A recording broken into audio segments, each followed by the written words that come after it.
warahmatullahi wabarakatuh. Semuanya kami dari Waalaikumsalam warahmatullahi wabarakatuh. kami dari kelompok berapa kita ini?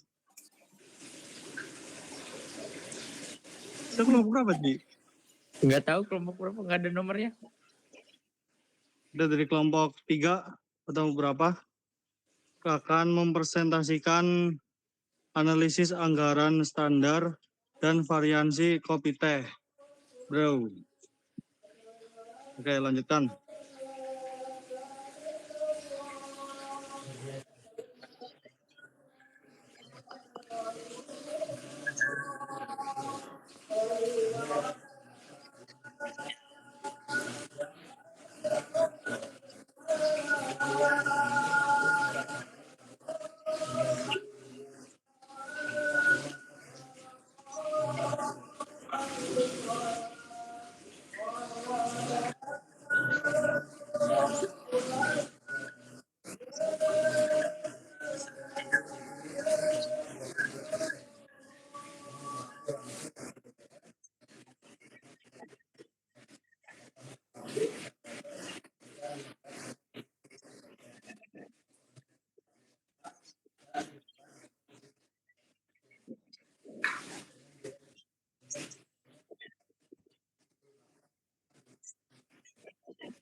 Oke, selanjutnya ada bagian 2, analisis penyimpanan dan variasi biaya aktual. Yang pertama ada variasi pembelian bahan baku. Di sini terdapat kerugian sebesar Rp9.685.710. Kinerja pengadaan bahan baku mengalami pembengkakan 32,34% di atas standar anggaran.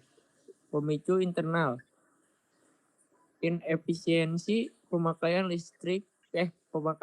fisik material di seluruh lini perakitan akibat kontrol gudang yang lemah, kehilangan stok, dan pekerja lepas yang kurang terlatih. Pemicu eksternal, harga depresiasi rupiah meningkatkan harga komponen impor utama seperti bottom base dan upper base dari Cina.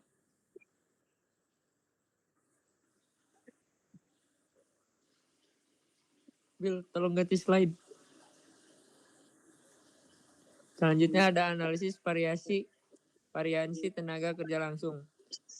Inefisiensi parah di sektor operasional. Total biaya aktual TKL membengkak dari 35.550 menjadi 44,55 juta, melebihi batas toleransi 20% dari manajemen.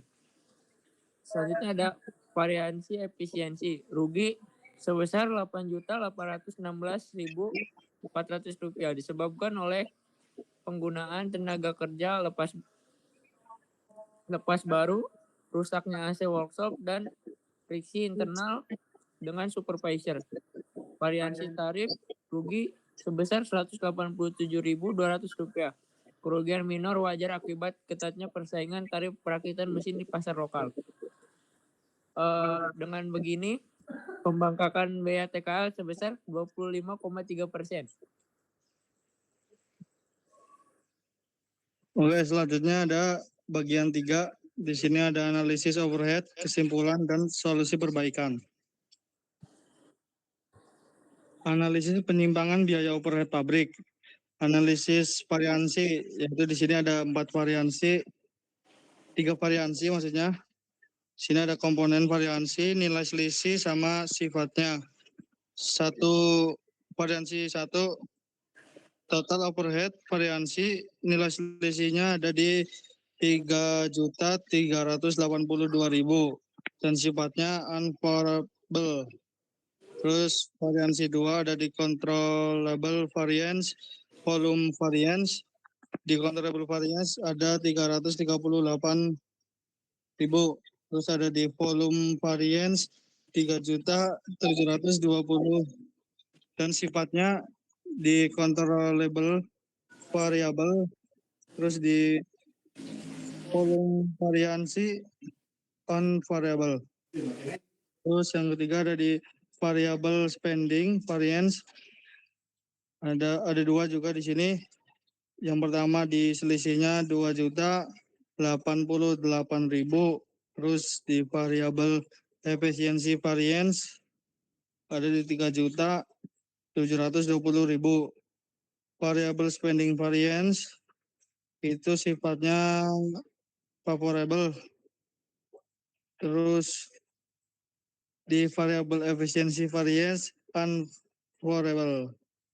Terus fixnya spending variance ada di 1.750.000. Terus dampak efek domino. Keterlambatan waktu pengerjaan perakitan yang molor hingga 1.872 jam aktualnya dari standar 1.500 jam memicu pembengkakan biaya overhead variabel. Hal ini secara langsung meningkatkan tagihan utilitas pabrik dan memaksa pengeluaran ekstra untuk gaji pengawas tambahan. Lanjut. Evaluasi ketidakmampuan mencapai target. Ada penyimpangan total melebihi batas. Penyimpangan di semua ini biaya telah melewati batas toleransi maksimal 20% yang disetujui manajemen. Terus yang kedua ada lemahnya manajemen inventory. Ketiadaan sistem pencatatan stok gudang yang mumpuni berkontribusi langsung pada tingginya angka kehilangan material. Fasilitas kerja tidak memadai. Rusaknya sistem pendingin ruangan atau AC menurunkan kenyamanan pekerja fisik dan memperburuk tensi konflik internal. Rekomendasi strategis perbaikan operasional. Yang pertama ada di sistem kontrol gudang, yaitu segera membuat kartu stok dan lakukan stok opnam ketat berkala untuk menghentikan resiko kerugian hilangnya material secara fisik. Yang kedua ada di pemasok lokal, yaitu alihkan pasokan komponen dasar ke pemasok lokal berkualitas guna memitigasi fluktuasi nilai tukar kurs rupiah terhadap yuan. Yang ketiga ada pelatihan dan fasilitas, yaitu memperbaiki fasilitas AC, workshop agar produktivitas meningkat serta mewajibkan training singkat perakitan bagi para pekerja lepas baru. Selanjutnya, sekarang ada di sesi tanya jawab.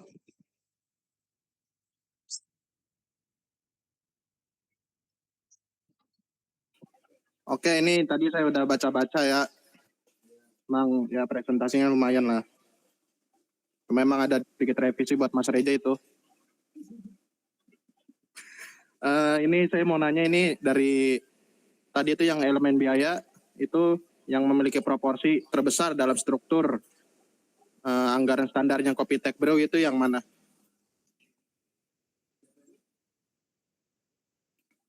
Mas Reja aja, Mas Reja.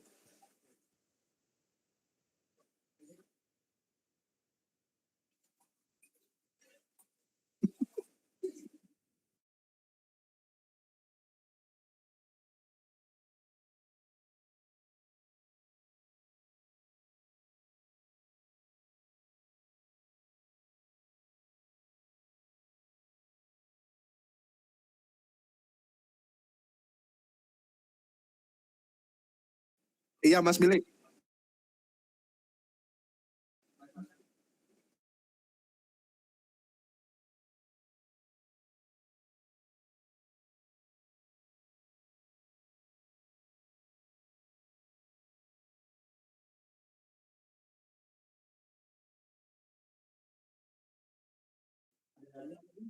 Oke, itu tadi jawaban yang bagus, tapi itu poin saya untuk Mas Reja tadi harusnya dijawab oleh Mas Reja ya. Yang sekarang buat Mas Reja nih. Oke, nggak apa-apa, nggak apa-apa. Mas Reja.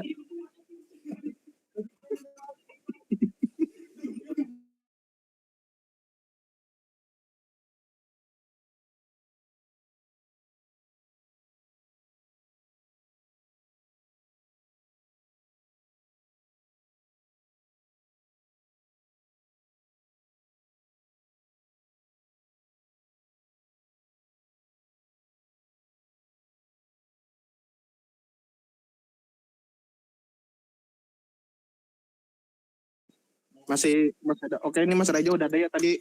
Kayaknya break dulu sebentar Mas Reja ke kamar mandi mungkin. Ya, betul. Ini ada pertanyaan kedua ini khusus buat Mas Reja nih. Mas Reja masih ada Mas Reja? On mic dong. Hadir, masih ada di Oke. sini. Mas Reja, dengarkan pertanyaan saya. Oke. Dari faktor eksternal, apa yang memicu terjadinya variasi harga pembelian bahan baku yang bersifatnya itu unfavorable? Nah, di situ dijelaskan bahwa depresiasi nilai tukar rupiah. Karena laporan tersebut menyebutkan depresiasi rupiah meningkat harga komponen impor utama dari Cina-nya. Oke. Cuma itu aja jawabannya. Ya, Oke, udah. nggak apa-apa. Ini ada pertanyaan ketiga ini. Siapa ini? Mas Fadli ya? Ya mungkin masih ada beberapa, tapi berhubung ini meet-nya terbatas ya waktunya. Jadi ini terakhir aja. Nah, terakhir buat Mas Fazli. Masih ada Mas Fazli? Hadir. Oke, Mas Fazli. Pertanyaan untuk Mas Fazli adalah berapa total kerugian yang dialami pada sektor tenaga kerja langsung? Ya oke, izin menjawab berdasarkan dari laporan dan hasil presentasi dari tadi PPT, total kerugiannya mencapai 9.300.000 rupiah. Total kerugian TKL merupakan gabungan dari variansi efisiensi sebesar 8.816.400 rupiah dan variansi tarif sebesar 187.200 rupiah. Oke Mas Edin, selesai. Oke, jawaban bagus Mas Fazli. Tidak seperti Mas Reja ya.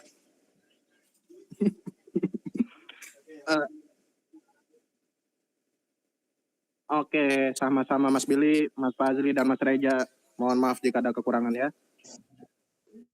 Mas Adin, dari kelompok mana Mas Adin?